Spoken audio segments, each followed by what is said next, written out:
안녕하세요, 스님. 네. 네, 만나 뵙게 돼서 영광입니다. 저는 충주 행복학교 학생입니다. 저는 8살, 3살 두 딸을 키우는 엄마입니다. 4차 산업혁명 시대에는 아이들을 창의적으로 키워야 한다고 들었습니다. 어떻게 하면 아이들을 어머니와 함께 창의적으로 키울 수 있을지 궁금합니다. 아이를 어떻게 키우면 되느냐? 4차 산업혁명이란 건 뭐냐면 세상이 어떻게 될지 모르는 시대입니다. 이해하시겠어요? 앞으로 세상이 어떻게 된다고 누구도 말 못할 시대가 핵심은 그런 거예요. 그러니까 만약에 우리가 조선시대에 태어났다 그러면 할아버지 살던 시대하고 아들이 살던 시대하고 손자가 살던 시대가 비슷합니까? 완전히 다릅니까? 비슷합니다. 그 할아버지가 농사 지으면 아들도 농사 짓고 손자도 농사 지으니까 농사에 대해서 누가 제일 많이 안다? 할아버지가 제일 많이 하고 그 다음에 아버지가 알고 아들이 하니까 이게 질서가 저절로 생기는 거예요. 그 다음에 윤리 도덕도 할아버지가 유교적인 관점에서 제사 지내고 이게 아들도 그대로 지내고 손자도 그대로 지내고 가정생활, 결혼하는 생활 이런 것도 다 똑같기 때문에 여긴 저절로 할아버지 밑에 아버지, 아버지 밑에 아들 질서가 잡히는 거예요. 안정된 사회는. 지금같이 이렇게 막 바뀌는 사회는 어떠냐? 아버지는 농사를 지었는데 아들은 농사를 안 짓고 공장 가서 용접을 해요. 그러면 20살 먹은 아들이 공장 가서 용접하고 40 먹은 아버지도 농사 그만두고 공장 와서 같이 도시에 와서 용접하면 아들이 잘할까 아버지가 잘할까? 아들이 잘하는 거. 그러니까 아버지 권위가 설까 안 설까? 안 써요. 근데 그러니까 아버지는 근데 지가 잘한다고 자꾸 농사 지을 때처럼 아들한테 잔소리를 하니까 이게 먹혀들지가 않는 거예요. 그래서 꼰대 소리 듣는 거예요. 완전히 다른 겁니다. 이해하시겠죠? 시대가 이렇게 빨리 바뀔 때는 이게 세대 간의 권위가 절대로 설 수가 없습니다. 나는 내가 옳다고 말하는데 그게 애들 입장에서 전혀 안 맞는 거예요. 그래서 전에는 경상도 전라도의 차이가 나고 한국 사람 일본 사람하고 차이가 났는데 지금은 같은 20대는 일본 한국 애도 비슷하고 전라도 경상도도 비슷하고 같은 집안에 한 집에 사는데도 할아버지 세대하고 아버지 세대가 아들 손자 세대가 어때요? 완전히 다릅니다. 그러니까 요즘 K-팝이라고 들어보셨죠? 그 막 하면 한국의 20, 30대나 일본의 20, 30대나 미국의 20, 30대가 같이 즐겨요, 안 즐겨요? 즐기는데 한국의 60대가 그걸 즐깁니까? 안 즐기잖아. 이게 지금 세대의 격차가 시대가 빠르게 변하면 지역 격차를 훨씬 뛰어넘습니다. 근데 4차 산업혁명 가면 이게 더 빨리 바뀌어요. 그러면 옛날에 농사 하나만 딱 기술 익혀 놓으면 평생 그걸 갖고 먹고 살면 돼요. 그리고 산업화 시대에도 자기가 용접 기술 하나만 있어도 자기 은퇴할 때 먹고 사는데 앞으로는 이렇게 될까 안 될까? 안 돼요. 어떤 걸 기술을 익힌 게 그거를 자기가 가지고 할 수 있는 수명이 5년도 못 가요. 자꾸 바뀌어야 돼.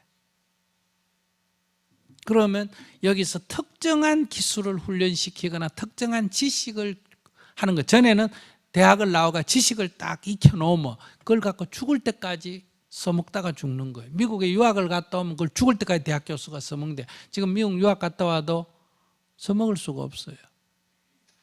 계속 새로 해야지.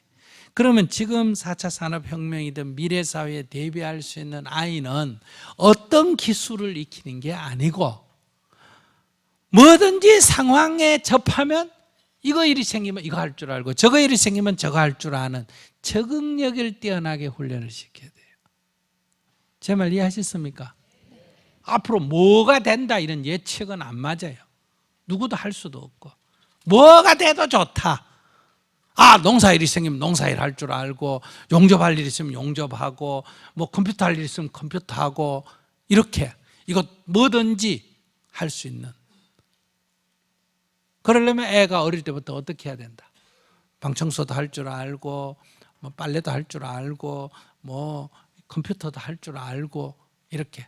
니는 요것만 해라, 공부만 해라, 학교 다니면서 공부만 해라. 이거는 이제 아무 쓸모없는 공부예요. 옛날에는 두 가지 산업화 시대는 익히면 됩니다. 지식하고 뭐하고?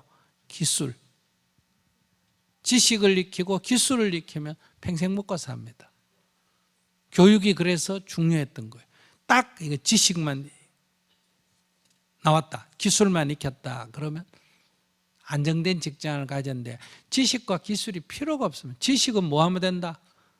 검색하면 돼요. 알아요? 이제 네이버 검색하면 돼요.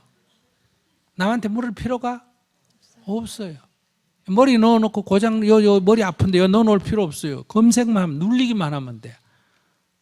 제 어릴 때는 계산을 머리가 해야죠. 그래서 주산왕, 부기왕 이런 거 알아요? 암산왕. 제가 그런 거 많이 했어요. 근데 아무 필요가 없어요. 그냥 두드리기만 하면 돼요, 이게. 그런 것처럼 지식도 앞으로 이렇게 돼요. 그 다음 기술 전부 지금 자동화돼가 해야 안 해요? 해. 전부 다 해요. 앞으로 의사, 변호사 이런 거 다 필요가 없습니다. 왜? 인공지능에 의해서 이 닦아서 검토하면 그거 빨리 진단을 누가 하는, 사람이 많이 할까? 인공지능이 더 잘할까? 변호도 인공지능이 법률적으로도 다 데이터 넣어가 잘해요. 그러니까 이런 거 좀 아는 기술이나 지식은 별 의미가 없는 거예요. 그러니까 지금 젊은이들의 제일 큰 문제는 뭐냐? 자기가 어떤 공부를 했다. 간호사가 간호 공부를 했는데 간호 일 아니고 다른 직장, 그 직장이 없다 그러면 이 사람 쓸모가 없어요. 그거밖에 할 줄 몰라. 근데 나 같은 사람은 어때요? 아무거나 다 할 수 있어요. 뭐 못 칠 일 있으면 못도 치고, 농사 지을 일 있으면 농사도 짓고, 청소할 일 있으면 청소도 하고. 그러니까 오히려 우리 같은 사람이 더 맞는 거예요. 그러니까 아이들에게, 아이를 키운다고 엄마가 힘들면 아이는 대부분 안 됩니다. 왜 안 될까? 엄마가 아이를 키우는 게 힘들면 우선 첫째 인상을 쓰고 살아요. 애들의 심리가 대부분 우울해요. 두 번째, 엄마가 힘들면 애 키우고 나서 애한테 기대가 클까 안 클까? 커요. 그럼 애는 무거운 짐을 져야 돼요. 기가 안 살아. 그러니까 애를 어떻게 키워야 되냐? 애 키우는데 힘들면 안 돼. 애 키우는 게 재밌어야 돼. 그럼 먹는 밥에 한 숟가락 주고, 아시겠어요? 그 애 없는 것보다 있는 게 나아요. 왜? 빨래할 때도 부려먹고, 청소할 때도 또 부려먹고, 아시겠어요? 놀러 갈 때도 무거운 짐 있으면 들어라 그러고, 이런 거. 이래가지고 애 키우는 게 힘이 안 들어야 돼. 먹는데 밥 한 숟가락 얹어주고, 빨래 세탁기에 넣을 때 하나 집어 넣어주면 되고, 그러고 뭐 시켜 먹고, 이렇게 키우면 어떠냐? 애가 저절로 잘, 심리적 억압이 하나도 없고, 그 다음 부모가 애 키우는 게 힘이 안 들면 애한테 아무런 기대를 안 가져요. 그럼 아이는 다 잘 돼요. 그래서 제가 애를 키우는 최고의 좋은 방법은 엄마가 행복하게 사는 거다. 그런데 애 키운다고 엄청나게 고생한 사람들은 대부분 다 불효자가 됩니다. 자기는 애 키우는 거를 지금 눈물 찔끔찔끔 흘리고 그러면 안 돼. 재미가 있어야 돼. 없는 것보다 나아야 돼. 아시겠어요? 네. 그래, 엄마 우리 때문에 힘들지? 아니 힘들어. 괜찮아 괜찮아. 누군 뭐 먹는 밥에 반 숟가락 주면 되지. 괜찮아. 이렇게 키워야 되는 거야. 그리고 애한테 부담을 줘도 안 되고 나도 부담을 느끼면 안 돼. 그 시어머니한테도 감사합니다. 아이고 애 밥 줘서 감사합니다. 잔소리 좀 하는 거 그거 따지지 말고. 네. 늦지 않았을까요? 오, 괜찮아 지금이라도. 네. 늦어도 뭐 어떡할 건데요. 그렇다고 도로 배에 집어넣었다 꺼낼래? 지금이라도 그렇게 하면 지금까지 나쁜 건 나쁜 건대로 남아있고 앞으로 잘하면 그만큼 또 개선이 되지. 모든 게 처음부터 잘해야 되는 것만큼은 잘 될 수가 없어. 지나간 건 이미 끝이야. 네. 감사합니다. 알았죠? 네, 감사합니다.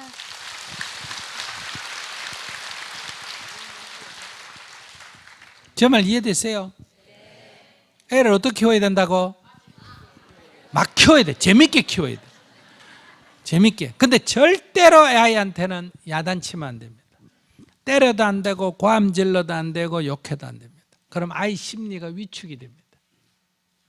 두 번째, 그럼 애 하지 않은 대로 해야 되느냐? 아니요. 절대로 애 하지 않은 대로 할 필요 없고 내 하지 않은 대로 하면 됩니다. 제 말 이해하셨어요? 애 하지 않은 대로 하면 뭐가 나빠진다? 버릇이 나빠지고 애를 야단치면 어떻게 된다? 심리가 위축이 됩니다. 근데 여러분들은 애 하지 않은 대로 했다가 야단쳤다가 그래가 둘 다 나쁘게 만드는. 근데 그저 뭐 애 하지 않은 대로 할 필요도 없고 야단도 치지 말고 그냥 밥 먹어라 하고 안 먹으면 야단 쳐야 돼? 내버려둬야 돼? 내버려둬 치워버려야 돼. 그럼 엄마 밥 줘 하면 먹어라 이러면 돼요. 차려줘 이러면 지나갔다 이러면 돼요. 이해하시면 되겠어요? 절대로 막 아까 먹으라니까 안 먹고 이게 이러면서 또 차려주고 이래요. 그러면 양쪽 다 버릇도 나빠지고 그렇습니다. 그리고 뭐 애가 예를 들어서 엄마 뭐 유학 갈래? 가라 이러면 돼요. 보내줘 이러면 돈 없다 이러면 되는 거예요. 그러면 웃으면서 얘기해야 돼요. 아, 누구 집에는 보내주던데 그럼 그 집 가서 다 보내달라 그래라 이렇게 얘기하면 되는 거예요. 그거 안 보내줄 거 왜 낳았니 하면 그렇게 애들 그런 얘기 하죠. 왜 낳았니 하면 니 왜 이 집에 태어났니? 그 집에 태어나지 이렇게 얘기하면 되는 거예요. 근데 여러분들 왜 낳았니 하면 할 말이 없어가 막혀가 말을 못해. 애한테 말을 해가 못 이기는 거예요. 그러면 그래 니 말 잘했다. 니 왜 하필 여기 태어났니? 그 집에 가 태어나지 이렇게 얘기하면 돼요. 그러면 오토바이 사달라 그러면 자전거는 사줄게. 그러면 오토바이 사달라 이러면 오토바이는 안 된다 이래. 그걸 갖고 뭐 야단칠 필요가 없습니다. 아시겠어요? 안 되는 거는 뭐 하면 된다? 안 되면 돼요. 때를 써도 뭐 알았다 울어라 이러고 내버려 두면 돼요. 그러면 저절로 개선이 됩니다. 절대로 애하고 싸우면 안 된다. 애하고 싸우면 애가 지금 힘이 부족하니까 지는데 자기가 사춘기를 넘어 힘이 이기면 엄마 아빠를 때리고 덤립니다. 심리가 억압이 되기 때문에 하극상이 일어납니다. 절대로 야단치거나 때리거나 하지 말고 그냥 웃으면서 그냥 그리고 그거 애한테 안 좋다 하면 안 해주면 돼요. 이해하셨어요? 그럼 이렇게 보면 쉬울까 안 쉬울까? 쉬운데 여러분들은 공약 개도 지 새끼 키우고 강아지도 지 새끼 키우고 소도 지 새끼 키우는데 근데 소가 이렇게 애 키우는 게 힘들어가 나한테 묻는 소 한 마리도 못 봤어.